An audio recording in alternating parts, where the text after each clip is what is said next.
He looked to be in his late 50s, though his posture was strong and his movements deliberate. His face was lined with years of hard work, his hair gray and slightly unkempt. He wore a worn brown jacket and heavy work boots that looked like they had seen decades of use. His eyes, however, were the most striking, sharp, alert, and with an intensity that made Naomi hesitate for a moment before speaking.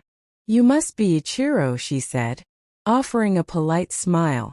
The man nodded, his expression unreadable. "I've come to work on your garden," he said, his voice as deep and gravelly as it had been on the phone. Akira stepped forward, extending his hand.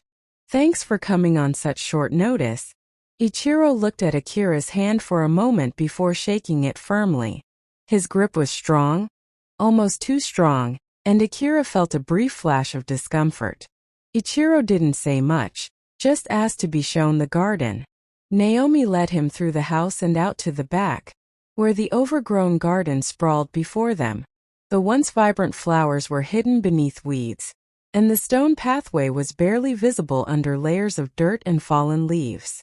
The garden seemed to have an air of abandonment, as if it had been forgotten for much longer than just a few months. Ichiro stood still for a long moment, surveying the scene. His eyes moved slowly over the garden, his brow furrowed slightly.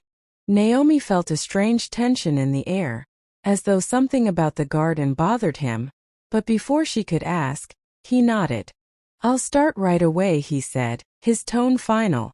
Akira and Naomi watched him for a moment, unsure of what to say. There was something odd about the man, something that neither of them could quite put their finger on, but they decided to let him work. The first sign. As the day wore on, Ichiro worked tirelessly in the garden. He moved with a quiet efficiency, uprooting weeds, trimming the overgrown hedges, and clearing the pathway.